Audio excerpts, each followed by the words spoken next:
सो हम लोग अभी चैप्टर चालू कर रहे हैं फार्माकोलॉजी का, which is called as your first chapter of pharmacology, जो हमने मतलब हमारे कॉलेज में किया था, दैट इज़ डायोरेटिक्स। तो अभी इसको पढ़ना ऐसा है कि बेसिकली हम लोग पढ़ते हैं लूप डायोरेटिक्स के बारे में सबसे पहले। Okay, so first we focus on what are loop diuretics. Okay, loop diuretics में अपन हाँ हम लोग डायरेक्टली जंप करेंगे, वो हाँ मतलब we won't waste time on introduction part.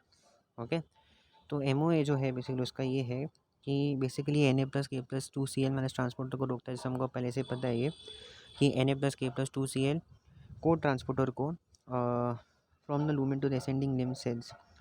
Okay, तो at the end of this chapter I will tell you कि ये जो भी हम साइट 1 साइट 2 साइट 3 जितना भी पढ़ रहे हैं ये सब कहाँ पर है, या फिर मैं अभी बता देता हूँ, एक सेकेंड खाली रुकिए, बिकॉज यहाँ पर I am sure that the sites will mentioned. Okay, so यहाँ पर साइट्स मेंशनड है।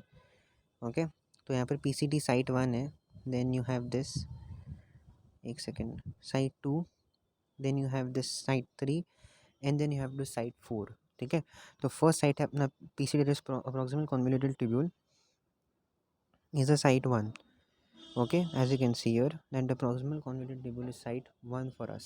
Okay, और दूसरी बात जो मैं आपको बोलना चाहूँगा कि मतलब ज़्यादा से ज़्यादा 99% फिल्ट्रेट जो होता है यहाँ पर से रीअब्सॉर्ब होता है, एंड यहाँ पर जो अच्छा इतना सब करने की ज़रूरत नहीं, बिकॉज वो रिमेंबर एट दी एंड। तो इससे अच्छे से ना देखो कि पीसीडी जो है प्रॉक्सिमल कन्वोल्यूटेड ट्यूब्यूल जो है वो है हमारा साइट 1, देन साइट 2 जो है वो है हमारा ascending limb of loop of family, that is site 2, ascending limb of loop of family, remember that is ascending limb of loop of family.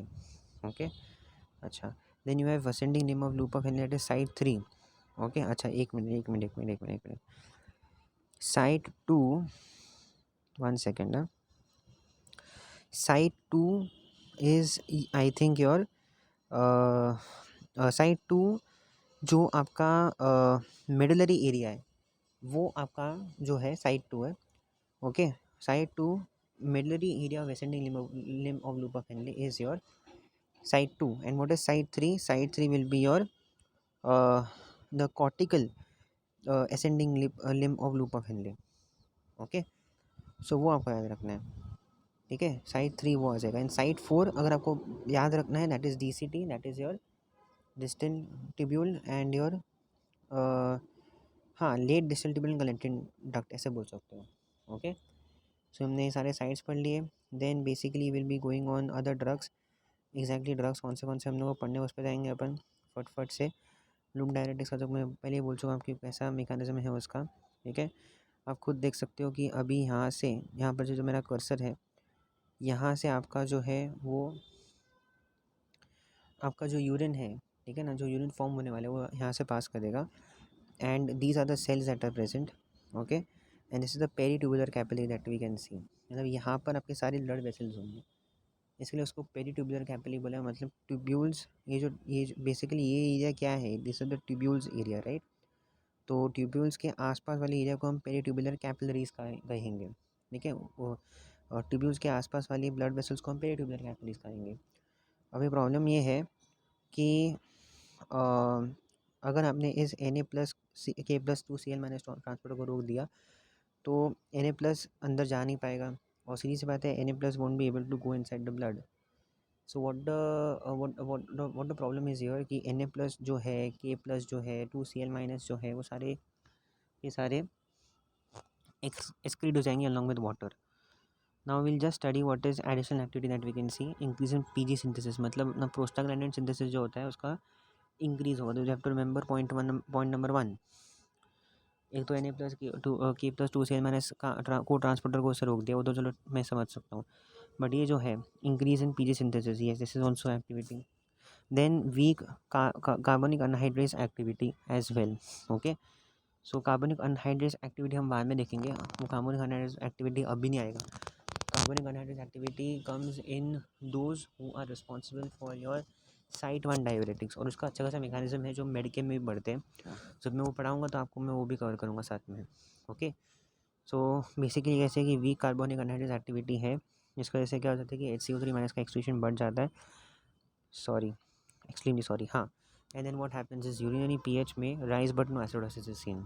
Okay, तो यूरिनरी पीएच में भी इंक्रीज हो जाए बट एसिडोसिस दिखेगा नहीं। एसिडोसिस मतलब metabolic acidosis नहीं दिखेगा। ओके, तो वो एक चीज़ जो है हम बोल सकते हैं। बट एक्सक्रीशन में यूरिनरी का pH may rise but not इतना कुछ सिग्निफिकेंट इफेक्ट नहीं पड़ता है। ओके, देन हाँ, तो इतना आपको याद रखना है। जब हम फ्यूरोजमेड जो एग्जैक्ट हमारा ड्रग है हमारा फोकस के अंदर, उसको हम लोगों को देखना है अभी। सो उसका कैसे दिखता है कि उसके अंदर नाइट्रियूरेटिक इफेक्ट है greater than other classes. Okay, natriuretic मतलब क्या होता है? नाइट्रियूरेसिस मतलब सोडियम का वहाँ पर से निकलना, एक्सक्रीशन होना। तो नाइट्रियूरेसिस का होना through furosemide is much more as compare to any other class. Okay, यहाँ पर Na+ ज़्यादा निकलता है। Active even in renal failure, so have to remember कि इवन इफ आई मतलब even if there is renal failure, because ये बहुत important है, आपको चैप्टर में देखना पड़ेगा कौन से ड्रग्स आप रीनल फेलियर में यूज़ कर सकते हो एंड कौन से ड्रग्स आप रीनल फेलियर में यूज़ नहीं कर सकते हो। Very very important. तो वो डिसाइड करना will be very hard at times but not that much hard. Okay, अभी जो सीरीज ऑफ लेटर्स मैं आपके साथ डिस्कस करने वाला हूँ, those are bit confusing but हो जाएगा। Okay, those are a bit confusing but करना तो है। ठीक है, so natriuretic effect greater than other classes that we can see, then active even in renal failure, then prompt onset of action, correct है। Pharmacology अगर हम देखें फ्यूरोजमेड का तो उसका प्रॉम्प्ट एक्शन होता है। Then next thing, secreted through organic ion transport system, reaches site through luminal side। Okay, तो कभी भी हम जब भी ट्यूब्यूल्स की डिस्कस करते हैं तो हम लोग को समझना पड़ेगा कि कौन से दो साइड्स होते हैं। एक होता है ल्यूमिनल साइड और एक होता है ऐसा साइड जो कैपिलरीज को फेस कर रहे हैं। ओके, तो ये जो ड्रग है हमारा वो कैपिलरीज के थ्रू से नहीं आने वाला, वो आने वाला है आपका ल्यूमिनल साइड से ही आने वाला है वो। Okay, so when it comes to the luminal side, basically it will enter to the organic ion transport system into the cell, to be more specific, and it will block the transport system. Abolishes corticomedullary osmotic gradient, blocks positive and as well as negative free water clearance। Then ये ना कोई, हाँ मतलब ऐसा बोल सकते हो कि कॉर्टिकोमेडुलरी ऑस्मोटिक ग्रेडियंट जो है उसको ब्लॉक हो जाएगा। अब इसे समझने के लिए हमको जाना पड़ेगा ऊपर, ये क्या पॉइंट बोला हुआ है। इजी पॉइंट है, ऐसा कुछ हार्ड पॉइंट नहीं है। इस डायग्राम को देख पा रहे हो आप? सो इस डायग्राम में अगर आप बात करोगे जो आपका इधर से फ्लूइड, जिसमें आप जो मेरा यहाँ पर कर्सर देख सकते हो, यहाँ पर आइसोटोनिक लिखा हुआ है। So basically this is the descending limb of loop of Henle। So what is happening is after all reabsorption and stuff, okay, the entire urine that was reabsorbed and all those stuff is coming inside. Now this is isotonic basically, तो कुछ problem नहीं है। But what happens here, जब आप descending limb of loop of Henle के late part में जाओगे, एकदम मेडुलरी, एकदम डीप मेडुलरी एरिया में जाओगे, तो आपको मालूम पड़ेगा कि वहाँ से H2O निकल रहा है। And what will happen if H2O will go, hypotonicity हो जाएगी।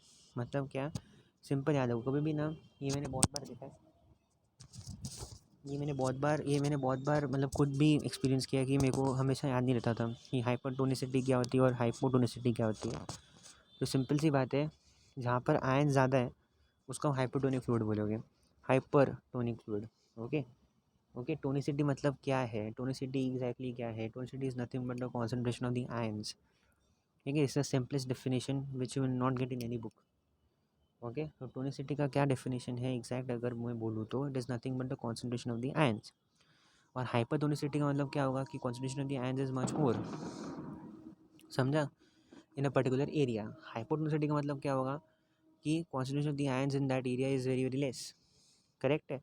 तो जब ये एसिटोनिक बेसिकली अपना वाटर यहाँ पर से जो एसिटोनिक फ्लूइड आ रहा था वहाँ से वाटर यूज़ करेगा, वाटर रीअब्जॉर्ब करेगा। एक्चुअली लूज बोलना नहीं चाहिए मुझे, वाटर रीअब्जॉर्प्शन हो रही है वहाँ पर। So what happens basically, the luminal side का fluid will become hypertonic. Okay, after this what's gonna happen, it is going to now it's starting to go into the ascending limb of loop of Henle। so it is going up in the side 2 which is the most important side। वहाँ पर क्या हो रहा है कि वहाँ पर Na+K+ का जो एक को ट्रांसपोर्टर सिस्टम होता है वो हो रहा है। एक्चुअली यहाँ पर एरो थोड़े से डिफरेंट दिखाए हैं, वो ऐसा नहीं होता। हमको पता है कि वो अंदर आ रहा है, इंस्टेड ऑफ हमको पता है कि Na+K+2Cl- वो अंदर की तरफ आ रहे हैं इनटू द सेल, बट यहाँ पर मैंने उल्टा दिखाया विच इज़ रॉन्ग। ओके, हाँ, तो खाली वो एक रॉन्ग डिपिक्शन हुई, बट डजंट मैटर। ओके, हाँ, तो वो एक चीज़ है आपको दिमाग में रखना है। सो क्योंकि वहाँ से अब जो आपके आयंस हैं रीअब्जॉर्ब हो चुके हैं, ओके, वन सेक। एक्चुअली मैंने sorry, I am extremely sorry. See, lumen के सेल्स के अंदर जा रहा है वो सही है। एक्चुअली में मैं थोड़ा सा दिमाग उल्टी दिशा में चला गया है। ये देखो, ये सही कर रहे हैं उन्होंने, एरो जो दिखाया ना 2Cl- और Na+K+ का सही दिखाया है। अब इन शॉर्ट क्या हो रहा है, लूमिनल फ्लूइड से वो अंदर सेल के अंदर जा रहा है ना, तो सेल तो इधर ही होगा ना, इधर इधर वाली साइड पे होगा ना सेल आपका, जिधर मेरा कर्सर है। समझ में आपको, मतलब towards the boundary of the luminal side, simple as that. Correct है, वहाँ पर तो रहेगा। And then those ions basically where will they go, अगर सेल्स के अंदर भी है तो where will they go, reabsorb होने के बाद, either they will go into the blood और either they will go into the medullary area, forming a gradient to be more specific. समझ में आ रहा है? हाँ, तो मेडुलरी एरिया में गया तो ऑफकोर्स बॉस। हाँ, और इस केस में तो अच्छा खासा मेडुलरी एरिया में ही जा रहा है वो, हमने तो पहले भी देखा है कि मेडुलरी एरिया में ही Na+K+ जा रहे हैं आपके रीअब्जॉर्ब होने के बाद। ओके, हाँ, और उधर से फिर जाना हो तो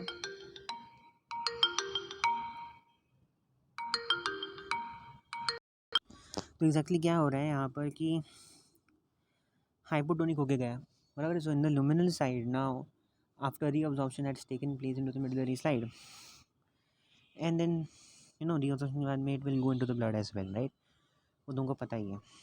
okay, now it has become hypotonic, as you can see here, this has become hypotonic now. Okay, now this has become hypotonic, so आप देख पा रहे हो, first isotonic, then hypertonic, then hypotonic, so it becomes basically। और यहाँ पर क्या हो रहा है ना कि वाटर जो है बेसिकली हो रहा है, बराबर है। Then the Na+K+Cl- even they are getting reabsorbed in that process। okay, so that becomes a gradient then। ठीक है, तो जो ल्यूमिनल साइड, जो जो आपका मेडुलरी एरिया होता है ना, वो बेसिकली उसके अंदर सारे आयंस आ जाते हैं, वाटर आ जाता है, सो इट बिकम्स अ एक टेक्निकल ग्रेडियंट बोल सकते हो। मतलब next time if any fluid comes, तो ये ग्रेडियंट पहले से डेवलप्ड है। समझ में आ रहा है? ऐसा बोल सकते हो। हाँ, देन यू कैन से कि भाई, हाँ, मतलब आइसोटोनिक आप किस रिलेशन में बोल रहे हो कि भाई मेडुलरी एरिया और लूमिनल, जो आपका जिसके अंदर यूरिन जा रहा है वो लूमिनल एरिया, उसके अंदर आपके जितने भी आयंस का कॉन्सेंट्रेशन वो सेम है, इसलिए हमने आयन आइसोटोनिक बोला, बराबर। वो ग्रेड, और यहाँ पर हाइपोटोनिक क्यों बोल रहे हैं, बिकॉज मेडुलरी एरिया में जो आयन का कॉन्सेंट्रेशन है और जो लूमिनल साइड में जो आयन का कॉन्सेंट्रेशन है, देखिए उनके बीच में एक अंतर है, बराबर है। मेडुलरी एरिया में आयन का कॉन्सेंट्रेशन कम है, और ल्यूमिनल एरिया में जहाँ पर यूरिन फॉर्म, जो यूरिन निकल रहा है वहाँ से, उसके अंदर आयंस का कॉन्सेंट्रेशन ज़्यादा है, इसलिए मैं उसको हाइपरटोनिक बोला गया। दैट ग्रेडियंट हैज़ डेवलप्ड ना, एक आयनिक ग्रेडियंट हैज़ डेवलप्ड, बराबर। तो जब हम इसकी बात करते हैं, जब हम ये Na+K+Cl- को निकाल देते हैं, when you are blocking that thing, what's gonna happen, that those ions basically are not going to go in. If they don't go in, this hypertonic solution is going to remain hypertonic, it is not going to change into hypotonic। समझ में आया? And those ions won't be able to go in medullary area. Now at, मतलब मैं बोल सकता हूँ कि after some time, जैसे मतलब ये प्रोसेस कंटिन्यूस होते रहेगा, तो क्या होएगा कि यहाँ मेडलरी एरिया की कॉन्सेंट्रेशन इतनी ज़्यादा घट जाएगी, आयनिक कॉन्सेंट्रेशन, कि जो ग्रेडियंट बना के रखा था ना, आयनिक ग्रेडियंट बना के रखा था, ठीक है, वो सब निकल जाएगा। सो कॉर्टेक्स और मेडुला के बीच में जो आयनिक ग्रेडियंट था, कॉर्टेक्स में कितना आयनिक आयंस प्रेजेंट है, मेडुलरी एरिया में कितना आयंस प्रेजेंट है, वो जो ग्रेडियंट बना के रखा था ना, वो डेवलप, वो निकल जाएगा, ठीक है ना, it will be disturbed. So as you can hear in, मतलब अभी यहाँ पे भी देख सकते हैं, ये देखो, अवोनेसिस cortico medullary osmotic gradient blocks, बराबर है। Negative as less positive free water clearance, तो अगर फ्री वाटर क्लियरेंस भी होना रहेगा, फ्री वाटर क्लियरेंस का मतलब क्या है कि फनी वाटर करंट, जैसे जैसे हम लोग हाथ में बोलते हैं ना फनी करंट्स, ओके, वैसे फ्री वाटर क्लियरेंस मतलब क्या है कि अपने आप ही वाटर निकल रहा है ऐसे ऑस्मोटिक ग्रेडियंट को देखते हुए। समझ में? जो फ्री वाटर क्लियरेंस हो रहा था, जो पैसिवली वाटर निकल रहा था, वो नहीं निकलेगा अब। समझ में आ रहा है? वाटर भी क्यों जा रहा था, जब ने देखा था ना, वो आइसोटोनिक जो फ्लूइड था अभी हाइपरटोनिक बन रहा था, तभी उसमें वाटर बेसिकली आपके मेडुलरी एरिया में जा रहा था ना, in the descending limb of loop of Henle, बराबर, तभी तो आपको लुमिनल साइड में हाइपरटोनिक बना। तो वाटर एग्जैक्टली क्यों जा रहा था वहाँ पर मेडुलरी एरिया में, क्योंकि वाटर को वहाँ पर मालूम पड़ गया था, अरे मेडुलरी एरिया के अंदर आयनिक कॉन्सेंट्रेशन बहुत ज़्यादा है, तो उस आयनिक कॉन्सेंट्रेशन को मुझे कम करना है, इसलिए वाटर गया वहाँ पर। समझ में आ रहा है? बट अगर अब वाटर जब भी आएगा, जब वो वाटर जब नेक्स्ट राउंड में आएगा, जब वो देखेगा कि यहाँ पर मिडलरी एरिया में कॉन्सेंट्रेशन ही कम है आयन्स का, तो वो ऑफकोर्स आने की ज़रूरत ही नहीं करेगा, बोलेगा मेरे को ज़रूरत ही नहीं यहाँ पर आने की, यहाँ पर आयन की कॉन्सेंट्रेशन पहले से लो है, मैं क्यों आऊँ। समझ में आ रहा है आपको? ओके, सो वो बात है। देन यहाँ पर क्या लिखा हुआ है, इंक्रीजेस इन के plus excretion but less than thyroids. Yes, के प्लस एक्सक्रीशन बेसिकली इंक्रीज हो रही है ऑफ कोर्स। ऐसा आपने देखा कि K plus N A plus K plus 2 सेल माइनस ट्रांसपोर्टर को आपने जो है ब्लॉक कर दिया है, तो of course they won't be able to go into the medullary area now और into the blood, and for that matter now K plus won't be able to come inside the cell, okay, or in the medullary area, and that is why it will be excreted in the urine in the luminal side. Then changes in renal systemic blood flow, pitch related.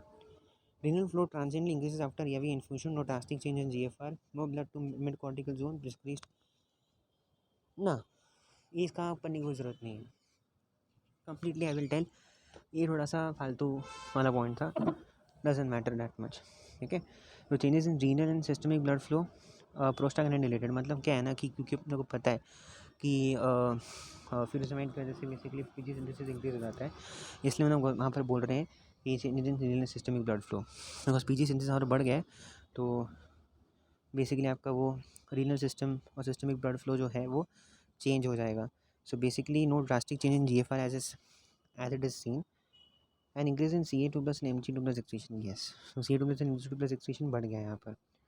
raises blood uric acid level blood lesser than thiazides competes with it PT secretion, तो ये important है, ठीक है। raises blood uric acid level, so but lesser than thiazides, okay, so it is going to raise your blood uric acid levels, okay, and but lesser than thiazides, okay, and hyperglycemia भी दिख रहा है अपने को, hyperglycemia मतलब but lesser than thiazides, okay. तो thyroid के comparison अगर हम बात करें तो उनके कंपैरिजन में हाइपरग्लाइसीमिया थोड़ा कम हो रहा है। हाइपरग्लाइसीमिया का मतलब क्या हो रहा है, ग्लूकोज बढ़ जाना ब्लड के अंदर, blood serum levels blood glucose serum levels बढ़ जाना, ग्लूकोज सीरम लेवल्स बढ़ जाना, सॉरी, उसको ना हाइपरग्लाइसीमिया बोलेंगे, तो वो ज़्यादा दिखता है। बाद में ये तो हमने अभी फार्माकोलॉजी के बारे में पढ़ा, मतलब रेनाक्टिव हो रहा है, किससे ज़्यादा क्या हो रहा है, क्या कैसे हो रहा है, समझ में आ रहा है आपको। देन प्रॉम्प्ट अभी फार्माकोकाइनेटिक्स पहले बोल चुका हूँ। Prompt onset of action, dose dependent diuretic action, rapidly absorb orally, bioavailability 60%, okay, so it is orally एकदम मस्त हो रहा है, ओरल बायो अब्जॉर्प्शन के अंदर कुछ प्रॉब्लम नहीं हो रही है, there is no problem in absorption as such. Bioavailability 60%, yes, bioavailability we can see कि भाई 60% 60% अच्छा खासा बायोबिलिटी है उसका, तासा प्रोटीन से हाई रिबाउंड है, plasma T have is 1 to 2 hours, okay, prolonged in pulmonary oedema, renal hepatic insufficiency, मतलब ऑफ कोर्स अगर आपका रीनल हेपेटिक इनसफिशिएंसी है तो ये प्लाज्मा टी हैव जो है बेसिकली वो बढ़ जाएगा। Then we have bumetanide and then we have torasemide, okay, इसी के क्लास के बस 2 और ड्रग्स हैं, तो एक बार हम यूजेस खत्म करें then we'll go to the next video, but सबसे पहले हम लोग क्या देखेंगे यहाँ पर, bumetanide and torasemide. So bumetanide is 40 times more potent than furosemide, अगर हम कंपेयर करें फ्यूरोसेमाइड के कंपैरिजन में bumetanide is more potent, very effective in pulmonary edema, may be effective in cases where furosemide fails, and fewer side effects, and viability is 80%। हमने अभी अभी देखा कि फ्यूरोसेमाइड की वाइबिलिटी कितनी थी, 60% की थी, और यहाँ पे वाइबिलिटी थी 80% ब्यूमेटानाइड की। साइड इफेक्ट्स भी काफ़ी कम दिखते हैं। साइड इफेक्ट्स क्या क्या थे हमने फ्यूरोसेमाइड के, let's remember those, hyperglycaemia, uric acid levels बढ़ जाना, renal system, renal blood flow system change हो जाना बेसिकली, हाँ पर GFR पे कुछ फ़र्क नहीं पड़ता, but yes some changes are basically seen due to that increase PG synthesis, correct है, तो वो एक देखने को मिलता है। थोड़ा समय 3 टाइम्स वो पोटेंट, ये 3 टाइम्स वो पोटेंट है थोड़ा समय, ओके।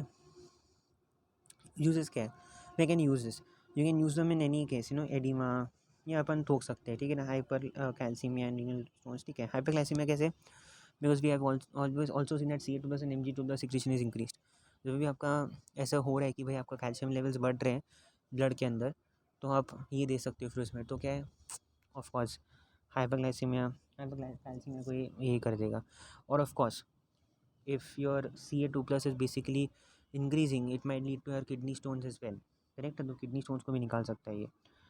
नाउ थायराइड, अभी थायराइड से रिलेटेड हम नेक्स्ट वीडियो में करेंगे, ठीक है।